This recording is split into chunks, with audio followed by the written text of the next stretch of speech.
Man is only 90% water. On the Hour is 100% news. On the Hour. Such is politics. It's a painful business. On the Hour. What you mustn't do in politics is listen to people. It's a painful business. On Radio 4. Such is politics. People can see with blinding clarity. I know that it's better to light a candle than curse the darkness, but it's better still to switch on the electric light. On the Hour with Christopher Morris. Well, I must say, directly beneath the lid, The headlines. oblong planet proves time is yellow, say physicists. The LTA reveal how skill will return to tennis with the introduction of the new single-sided racket. And in the financial world, the markets crash after the Chancellor is found chewing the AQ. On the Hour. Plus, coming up, charity Duchess Elizabeth Taylor reveals the horrors of her new throat infection. It's made me feel unwell. At this moment of time, you'll probably guess from the way I'm talking to you, not particularly able to cope with the problem. But first, the news. New plans for schools to fight for pupils have been announced by the Department of Education today. The proposals, designed to introduce new levels of competition, require headmasters to fight each other on the school playing fields for the right to teach bright children. In the event of neither headmaster smashing the other one's face in, the contest will be decided with a full-scale pitch battle in which whole schools will wage war on each other over a period of several days. The winner will be the school which ends up with fewer dead. News update. And we've just heard that Prince Edward will be executed today. The decision follows months of speculation that the Queen's youngest son was not up to standard, and the palace may have been forced into their decision when the press obtained copies of Edward's recent low reading on the palace's royalty meter. Our reporter Debden Jubilee is outside the palace watching the gathering crowds. I'm outside the palace now, watching the gathering crowds. Debden Jubilee watching the gathering crowds.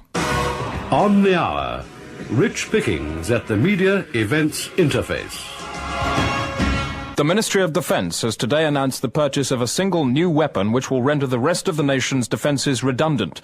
Even now, details of the machine are shrouded in secrecy, but it is rumoured to be ready for service today. And we've managed to get hold of the manufacturers, Posman Whitby Munitions. They're on the telephone now. Hello? Concord, good evening. Good afternoon. Good afternoon, sorry. Is the machine ready to go? Is the machine? What machine? The new machine ordered by the Ministry of Defence. Ah, no, you've got the wrong company, sir. We've got nothing to do with the Ministry of Defence order. This is Concord Auto Services, a garage. Keep the number so that next time we will collect your car, service it, vacuum and wash it, and return it to you. Just give a call and ask for Phil Bartley, and any booking for servicing, repair, and any Right, vehicle I'm sorry, I think that was our defence correspondent, Martin Leahy, who was lined up as our next commentator but one. We'll go to line 2 now, where I gather we are through to the weapons manufacturers Posman Whitby. Hello? Good afternoon. Sorry? Never mind. Now, can you just tell me, how much will the MOD be paying? MOT? You got MOT as well? They've ordered it, I believe. Listen, service and part and labour is going to be about £65. And has the new machine been tested? Yeah, that one, the CO you mean? Pardon? I got the machine, I can adjust the CO for you. The CO? Yeah. Commanding officer? Yeah. General Beasley at the MOD. The MOT? These are precious seconds of news time. Perhaps you could speed up the rate of your response. Listen, you come in here, I'll check the car, I'll give you a price, my friend. Why the secrecy? Eh? I must press you on this. Eh? Can you tell me exactly how it will be used to wipe out the enemy in the event of war? Ooh! On the Hour, leaves the apple to ripen on the bough, then harvests it at tremendous speed. And a quick look at today's weather. Brighter in the north than in the south. Like the people.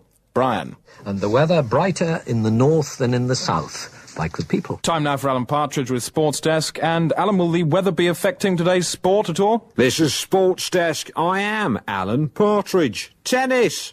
Last night saw Gabriella Sabatini win the final of the Quarterman's Challenge. I caught up with her soon after her triumph. Gabriella, it's a great sort of honour for me to meet you at last, and got a lot of you on tape at home, a lot of videos that I can't help watching again and again. Nice to meet you. How do you feel? You've won the tournament. What do you feel about that? Tired.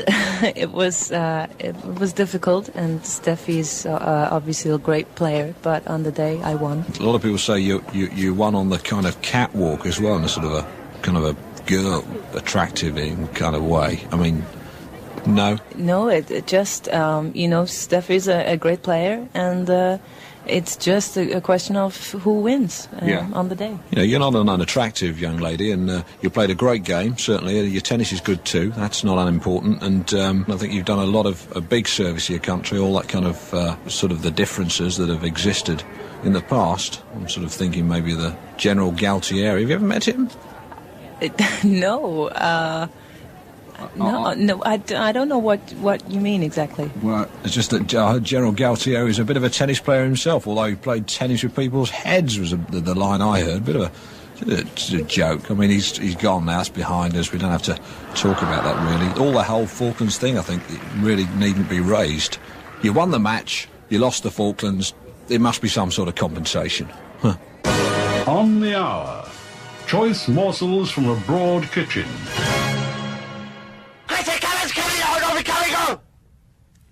And I'm just hearing that the royal procession for the execution of Prince Edward is about to depart. Over now to Debden Jubilee at Buckingham Palace. Well, yes, and what a heartwarming scene now greets the eye outside the palace. The huge crowd stretching away towards Admiralty Arch, hugging the Mall, hugging it like a cross-section through a thickly cladded pipe, with the road as the pipe and the crowd as the cladding. That's what it is.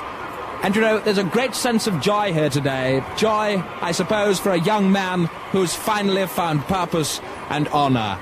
One begins to swell with great pride and emotion at the mere thought. I know if I were a balloon, I would undoubtedly be a red one. And I think the same goes for my colleague, Peter Sisters Christmas, who's in the crowd at the moment talking to some of the many people who've been queuing here all night. Hello, Peter. That's right. Now, hello there. Hi. You've been down here all night waiting. Has it been chilly? Big one? You've been out here all night waiting for the Prince, haven't you? No, I haven't been up here. Yeah. And you'll be waving at the Prince as he goes past? I very much doubt it, because I've got so much to do at home. But you're glad to see what's happening to him today, anyway? Well, what is happening to him? He's going off to be executed at Westminster Abbey. Oh, is he? What prince is that? Edward. Prince Edward? Oh, well, he'd be no loss. He'd be no loss. I'm afraid I'm a royalist, but where he's concerned, I'm a roundhead. Why do you feel that way about him? Nyeh. Well, first of all, he's a bit wishy-washy, isn't he? You know, he's not my idea of a... Perhaps I'm a little bit gung-ho, you know, having been 22 years in the army, but I think Edward's a little bit of a fairy, really. Peter Sisters Christmas, an extremely broad thank you to Peter. And there's the word of command from the Sergeant-at-Arms. The landau now begins to move out, and the Prince is standing up. He acknowledges the crowd, who salute back, many of them waving enthusiastically with one arm, while the other describes sharp strokes across the neck and the tongue protrudes from a smiling mouth. Well, what about that? Proud moments these, you know, and every one of them proud to be proud too. And we'll return to the scene of this moving occasion as soon as Edward has been hauled all the way down Whitehall to his final appointment in Westminster Abbey. On the Hour. Now this week's On the Hour special feature. With only 32 weeks to go before Christmas, care for the elderly is causing concern on the agenda once more. None more so than in the Labour-run London borough of Harrington, where elderly care is the cause of concern. Our reporter Dawn Sentinel visited the Harrington Old, and her report opens with an appropriate song. Where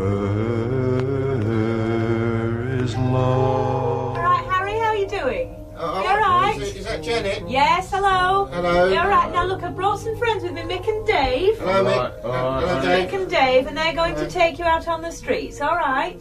82-year-old Harry Thompson being evicted from his home, not by the bailiffs, but by the Labour-run Harrington Borough Council Social Work Department. Council leader Chris Collick explains why. As you know, in the Borough of Harrington, we have had to abandon the free teeth at Christmas scheme, which was a very popular scheme.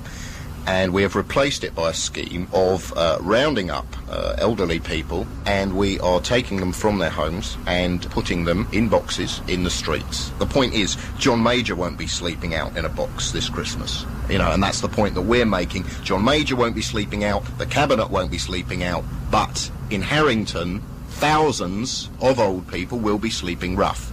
And we want to know what the government are going to do about it. Before I ask you a little more about your arrangements, may I just ask, will Chris Collick be sleeping out over Christmas? I don't see the point in any more people suffering. Socialism is not about everybody coming down. It's about everybody going up to a certain level, but a level that isn't ridiculous. What sort of arrangements have you made? Well, the same as usual. I'll be staying with my mother in Leicester. For the pensioners of Harrington, there will be some hope on Christmas Day. Luke Goswell, leader of the charity organisation The Christian Fist of Gratitude, has been leading the campaign to raise money for the elderly. Although £37.50 has been raised numerically, there's a lot more that's been raised in people's hearts. You've been asking people to donate toys. It doesn't strike me immediately what benefit toys would be. No, what we've been asking people is to get all the toys, all the things they can think of, perhaps things that they don't particularly like, you know. So don't send any new toys. We want slightly damaged ones, obviously. There's all kinds of things, a variety of stuff. There's mutant turtle things, He-Man figures. Someone yesterday gave me a calendar of the rock band Marillion, which is quite unusual. There's going to be a rally, and this will be a march. Many, in fact all of the old people will be marching too. And let me tell you, a lot of them are very old, and they don't want to march, but they'll be marching. And if they have to be physically carried, we will carry them, because we support those people. Some of them will be carried in their boxes, so we will symbolically burn a lot of these boxes, and maybe, you know, there could be some old people inside the boxes, maybe, because we don't know what can happen. You're going to burn old people at Christmas? I'm not saying we are going to burn old people. I am saying that old people may burn. There are all kinds of administrative things that have to be taken care of first before we can even start giving help to the elderly. For example, I visited Lourdes on behalf of the charity. That wasn't cheap, I can tell you. When I was over there, you know, I went in search of answers. I asked questions at the grotto. Like the question asked, I'll tell you, the question asked was, Jesus, what am I going to do? And he said, well, go back and have another think about it. And I did that, and that was money well spent.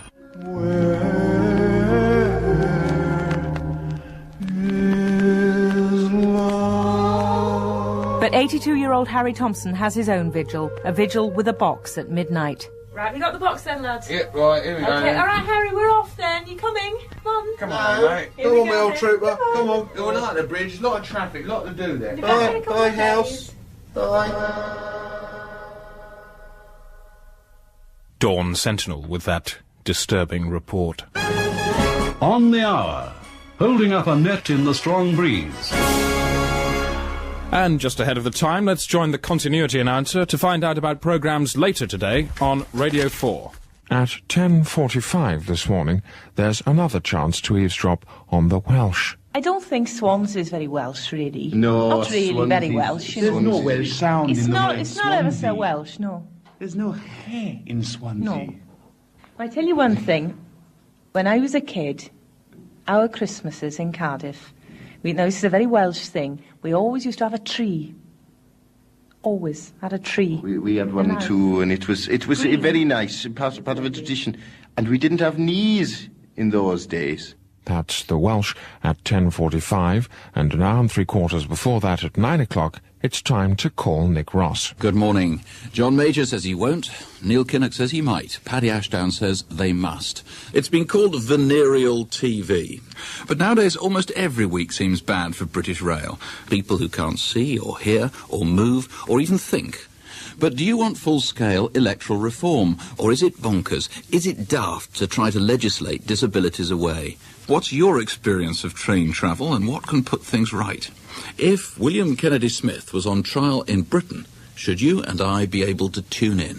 Do you think your journeys then would be safer, more reliable and pleasant? Do call. That's Call Nick Ross at 9 o'clock this morning on Radio 4. Today at 9 o'clock this morning with Nick Ross on Call Nick Ross. Today on Radio 4. Produced by Nick Utekin.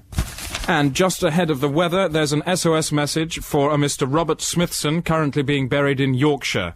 Could you please return home immediately? You're perfectly all right. Pause while we just think about real ale. The time is coming up to 5 to 8.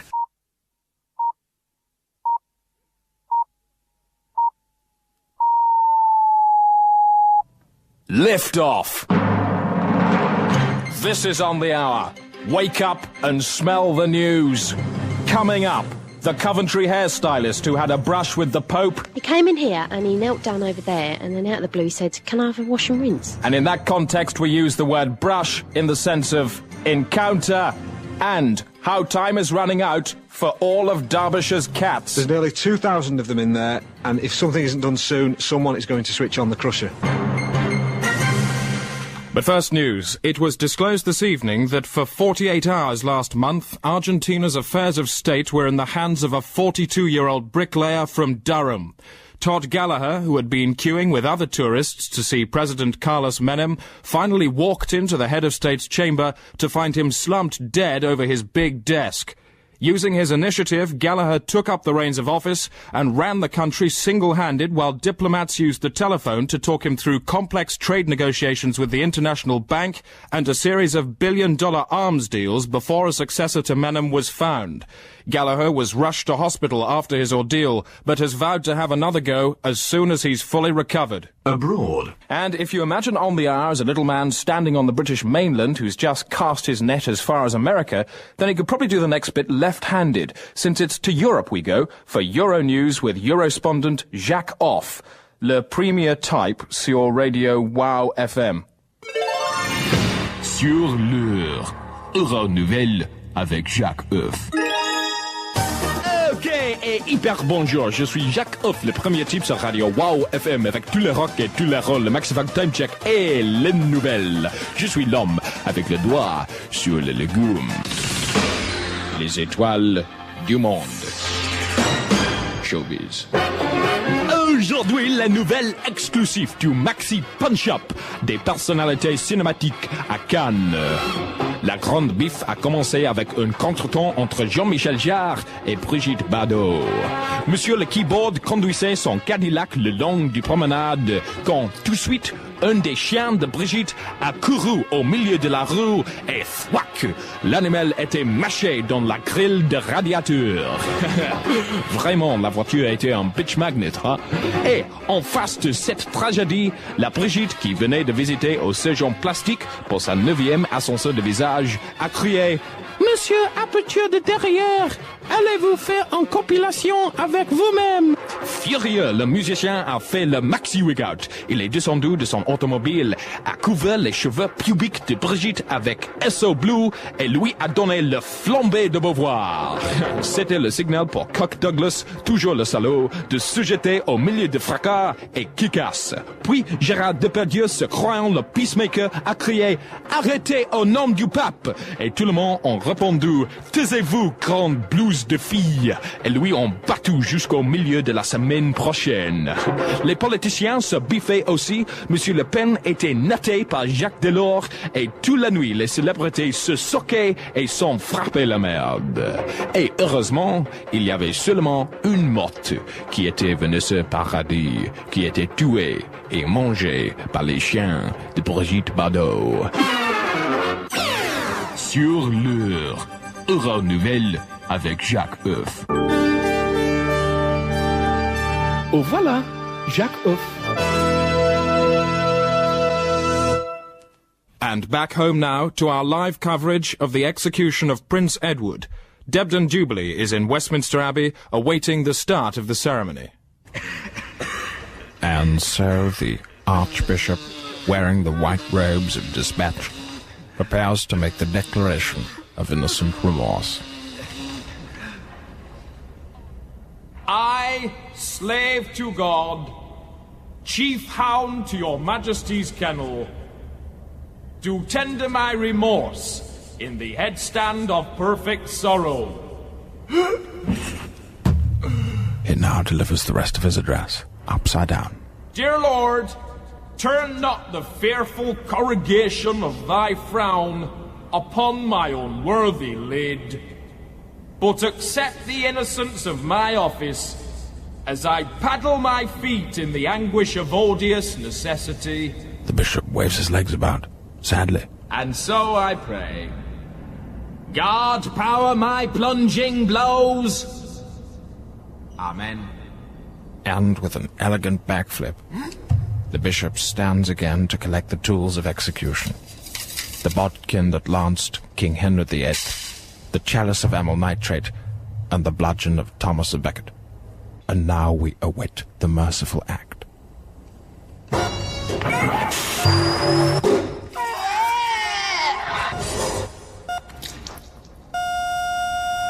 Oh, and that's a shame. The congregation heard it too, yes. Quite clearly, at the very last moment, the boy yelped, and that means, of course, that he can't now be buried in consecrated turf, but must be left on a hillside in Scotland. And I'll have to interrupt you there, Debden. I know you can't hear me, but when you fail to hear your own voice being relayed from the microphone into your headphones, you'll realise we have wrested control of the broadcast. That incident, of course, plunges us into constitutional crisis. I'm not even sure if we're allowed to carry on broadcasting. Brian, do you know? I don't think Bad Light should have been allowed to stop the play at the Oval. Do you remember the one at Old Trafford where they played till 9 o'clock and David Hughes went on and said to Jackie Bond, if I can see it, I'll hit it, and scored 24 off the final over and they've won. Well, I'll take that as a yes. Time now for Rosie May with Green Desk. Green Desk. Green News update from me, Rosie May. Silly string is a danger to our society and would be banned under a Liberal Democrat government. The popular string-like novelty has come under fire from Liberal Democrat leader Paddy Ashdown. He says if the silly string were squirted at a child or old person from close range, it may go in their hair. Paddy continues that this almost happened to him once, but using his SAS training he was able to dodge it, and luckily it just sort of went on the floor. Green Desk. This is Sports Desk. This is Alan Partridge. Badminton. The international badminton event starts tonight, and Britain's hopes rest with two talented Ipswich girls, Jo Berrington and Kathy Long. I caught up with them near the net. Tell me about the game. Do you feel good about it? Well, we won. Yeah, it was a really good game. They were very thorough, but we gave them a good game and we're very pleased. Yeah, I was just watching you. You look great. It's you've got to admit there's a bit of kind of comedy and a bit of sort of humour, and I suppose you've got to have a sense of humour when you're playing a game that you use a shuttle. What is it? A shuttle what? A shuttlecock. Yeah. But I suppose you get that all the time. You're probably bored of it. Bored of what? Cock. Oh, I see. Right. Shuttlecock. Yeah. No, we don't. No, people don't really mention that very much. It's no, usually don't really, it's not called really... a cock. It's a shuttlecock. Yeah. So it's not really that funny. Yeah. Doubles. Do you like playing doubles? I think we like playing together. Really, we've got a lot of rapport. Playing with each other. Absolutely, yeah. I mean, it's a good team. Jo can do the things I can't do, and I can do the things that Jo's not so hot on. Yes. So listen, you're there. You're in the shower. I mean, bit of horseplay, I guess, must happen now and again. Oh yeah, a lot of joking about. Get the bubble bath out. The old wash and go jokes, all that stuff. Yes, wash and go. Yeah, I don't mind watching that. Yeah. Well, you'll have to come and join us sometime, Alan. Right, well, I'd like to. When? Oh, well, any time you like, the door's open, Alan, No, come on, when? When's our next match, then? Next Saturday. Yeah, Milton Keynes next Saturday, see you there. Should I meet you in the changing rooms, or what? Should I just go meet you after the pitch, or after the match? You talking about for an interview? You wanna? No. For the showers, like you said. In the shower. You want to come into our showers after the match? Yeah, you just said, didn't you? Yeah, but we were joking. Oh, come on, you know. No, you come on. What are you saying? You want to come into our showers and watch us shower? Is that what are you? Just trying to be friendly, that's all. Just but having a bit of a joke. You know, it's a professional interview. We were told. Yeah. Well, It that's is a what we were professional. told. What's wrong with you? What's wrong with you, mate? I think that's a question you need to ask yourself. No, what's wrong with you? Terry, get this man out of here, would you? A couple of spunky ladies. On the Hour. Never balks at issues from which other news programmes might well shrink. And I gather now that the royal family is about to emerge onto the balcony. Debden Jubilee is fairly proximal to this exegesis. And here they come. The crowd has brought the family out for the traditional wave. They're shouting for the prince. We want Ed, they say. And here he comes. Yes, there it is, the corpse waves, its arm being wagged furiously by Prince Harry. Well done him. And don't forget the head, of course. In the past it would have been tossed into the crowd, but this week, as we know, it's being offered as the star prize in the Times Royal Spot the Head competition, using exclusive pictures from today behind the Abbey screen. The prize of the century. Prince Edward's head in your choice of 3 consumer durables. Ed in a bottle, a beautiful ornament and a touching tribute. Ed's head is suspended in green oil and filled with a variable buoyancy gas for restful bobbing. The ultimate facelift. Ed's face is lifted off, rubberized and adapted to fit your dog. Down, Ed, down. Or you may prefer the patent desktop Ed Head stamp clicker with protuberant tongue and saliva reservoir for family contributions. Ed Head, tomorrow, only in the Times. And that's it. 934 years ago today, Macbeth was killed in battle. I thought you would like to know that. Good morning. Closing music. And just time to cruise the headlines in tomorrow's papers. Horizontal tourist floats out of fridge. That's the Times. The Sun go with Hello Kids bellows flattened toad, while octogenarian fire eater in frazzled hat mistake is the lead in the Hackney Ruler. The Express have No One Can Repossess My Choir, cries Vicar, as bailiffs repossess choir. And the Wheeler cartoon in tomorrow's Independent has a picture of the Home Secretary saying British justice is now fairer than ever, and the caption, No, it's not, it's badly in need of review. That's it. I may be going, but in news, of course, there is no maybe. So yes, going I most definitely am.